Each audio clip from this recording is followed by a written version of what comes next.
Hello and welcome back to West Brom Fan TV. Apologies in advance if the quality isn't as good with the camera in this video. Struggling with my iPhone at the minute. But in match week predictions, back again. Another week of the Championship. Coming thick and fast really. Saying that we have got another international break not too long away.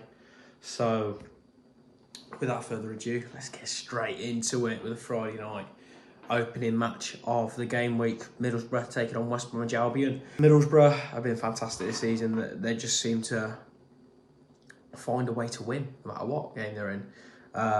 Obviously, saying that, they did draw for the first time, dropped points against Preston away. However, they did score late on to equalise in a game which they did look the better side, to be fair, looking at XG. I know XG or to woke nonsense. So yeah, very impressed. They've done well to keep hold of Hackney. Obviously, it's clear to see he's a Borough fan. He's enjoying being there. Last time we beat them there was back in 2019-20, I want to say, where big Hal Robson-Kanu scored the winner late on. I'm hoping that Madge's back in the action. Saying that, even if he is back to his best, it's going to be a tough one. I think they're going to be really compact. Going to be hard to beat. Being at home as well, and having our number, I think it's only going to go one way. Middlesbrough 2, West Bromwich Albion 0. Next up is the first of the few 12:30 kickoffs on Saturday. Birmingham City taking on Swansea City. Birmingham have been a bit slow, to be fair. The last two games they were quite poor, from what I've seen really. Just kind of finding their feet with the amount of quality that they got. They're seeing what their best team is, and yeah. Swansea, gone under the radar, but they're picking up points when they can. Dark horses for a playoff spot, you may think. I definitely could see it happening. See Blues getting a win here. I think it'll be a tough game though. I don't think this one's going to be no pushovers. Blues aren't going to HMSP the league like some people thought they would do. City 2, City 1. So next up is, in my opinion, the most entertaining and interesting of the 12:30 kickoffs, as Leicester take on Coventry City in a M69 derby, I think it's called. It's going to be a very, very tasty one to watch. I think a lot of people would probably slay that Coventry are the slight favourites with how well they've been playing. They did drop points the weekend prior, but saying that, they absolutely battered Norwich. I think they had an XG of like 4 against Norwich, which was like 0.5. Slowly, chipping away, getting points, but they're nowhere near the same side that we saw get automatic promotion, or win the league, should I say, about 2 seasons ago. Have really been sucker punched in terms of financial reasons and other reasons as well. I think it's going to be goals in this game though, for sure, especially with how leaky Cov have been at the back. It seems like they've got a fantastic attack, arguably the best attack in the league, but they always seem to leak goals. Leicester City 2, Coventry City 2. Next up, QPR taking on Stoke City. Now, QPR flying, big 3-1 win the weekend before against Wrexham. 2 wins on the bounce, I think that is. And Richard Kone been banging them in. Honestly, I don't know how they managed to get him, because there were so many teams sniffing around him. And the proof is in the pudding from the goals he's been firing in. He's brilliant, clinical. Stoke City got back to winning ways as well. The side they're taking on at Loftus Road. I think that they're a solid side. I think Mark Robinson's doing a good job. I mean, the game that we beat them, I think they performed pretty well. It wasn't a bad performance from them. I'm going for QPR 2, Stoke City 1. Next up, Blackburn taking on Ipswich. Blackburn have been really poor. Saying that, they did pick up a win at Watford the weekend before. Another team, though, which I think will be down the bottom half of the table. Lower down that bottom half. Taking on an Ipswich side that finally got the win they needed, a big 5-0 win. I think that's the wheels rolling for them now with the quality that they've got. I mean, Jaden Philogene scoring a hat-trick against Sheffield United in the previous match week really shows the amount of firepower they got. You got Philogene, Clark. I think Clark was on the bench. A player like Jack Clark just casually sitting on your bench. He was one of the best players in the league like 2 seasons ago. Ipswich definitely winning it. I'm going for a Blackburn 0, Ipswich 1. win for the Tractor Boys. Next up is Derby taking on Preston. Now, obviously, Derby coming to the Hawthorns, smashing and grabbing their way to 3 points on Saturday last week on our special occasion of 125 years of the Hawthorns. Taking on a Preston side, though, which have been no pushovers. I don't think they've lost a game yet. They might have lost one, but they've been in really good form. That's why they're right up there in the table. Obviously, getting a point against Middlesbrough, who were top of the league on Saturday. Saying that, I think Derby's style of play, if they're going to do the same thing they did against West Brom, I think it could be a pretty dull game. I could see this one ending 0-0. Next up, Hull City taking on Southampton.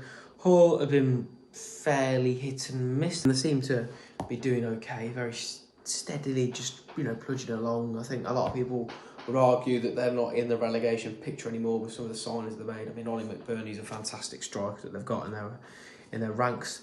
Southampton, on the other hand, they drew 0-0 as well. Drew 0-0 with Portsmouth in the Ding Dong Derby. Did watch that game. There wasn't really a lot to talk about, to be fair. I don't think barely anything really happened, to be honest. I was impressed with our former lad Tom Fellows. He showed that he's still got the ability, even in a different shirt. And I think Southampton just have a slight edge in this one. More quality. I don't think it's going to be convincing. I think it's going to be a game that they nick. But I can certainly see them winning it. So for that reason, I'm going for Hull City 0, Southampton 1. Next up is a trip to Carrow Road as a Norwich take on Wrexham.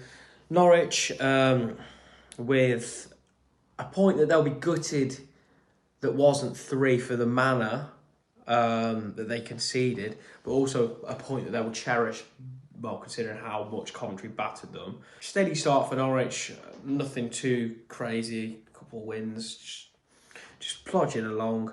Wrexham, on the other hand, have been rather poor, in my opinion, considering the amount of money they've spent. Question marks about Phil Parkinson and if he's the right man for the job. Also, Connor Cody as well. He's not been doing too well at all for Wrexham. Could be one of Parky's last games because the Wrexham owners don't mess about. They will get rid of you. No matter how loyal you are to the club, they'll get rid of you if you're not fit for purpose. So I'm going for Norwich City 3, Wrexham 2.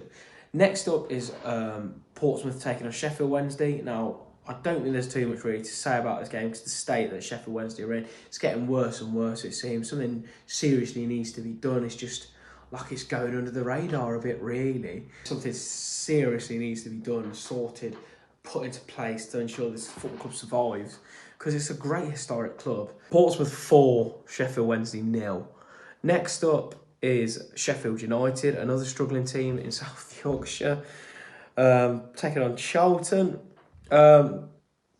Sheffield United sacking Sellers not last week, I think it was this week. This week, yeah, it was needed. He had lost the fans, seemed like he'd lost the dressing room, and one thing I can't get my head around these days, in the modern day, is why it's now a thing for the manager to just stand and get berated for 5 minutes after a game by the fans. It looks so awkward. I get it's a show of, appreciation, but if you're not being appreciated, they don't want you there, then what's the point? Reappointing Chrissy Wilder, this should sort things. The guy knows the club, he loves the club, lives and breathes it. They shouldn't have got rid of him in the first place. He'd have had a much better transfer window, and I'm sure he'd have been able to pull some more strings behind the scenes to hopefully make things better for him. Charlton have been not the best, not necessarily the worst. I think Nathan Jones seriously needs to get some points on the board at some point soon.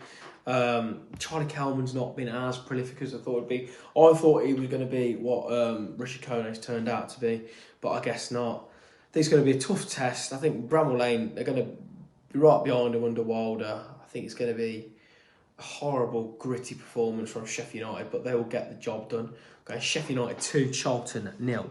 Next up is Bristol City taking on Oxford United. Now, Bristol have started the season really well. Been very impressed with them. Picking up lots of points, really, doing fantastic. under the new manager. Taking on Oxford side have gained slight confidence. They'll be kicking themselves that they didn't beat Leicester on Saturday, considering they were down to 10 men. Saying that, it's another point against one of the big hits in the league, after previously drawing to Coventry as well. Gary Rowett's getting the club in the right direction. I think it's going to be a boring Gary Rowett backs to the wall, set them all up nice and tight, 0-0 draw. And the final one is Monday night. Sorry, that one previous was a Sunday game. This next one is a Monday game. Monday night is Millwall take on Watford at the Den. Just got a feeling Millwall are going to make it really, really horrible for Watford. Millwall ain't necessarily been pulling up loads of trees yet. Still, definitely a dark horse for the playoffs. I'm impressed with some of the signings they made. I think signing our lad Caleb Taylor is a fantastic move, really, for the young lad. And Millwall as a club, he's Millwall written all over. A big, tough centre-back that can win loads of headers. Who's strong. Taking on a Watford side that lost to Blackburn. Quite a poor result there. I think they're still at the moment around mid-table, but I don't think that's going to last long. I'm going to go for Millwall 1, Watford 0. Thank you very much for watching. That rounds off the video.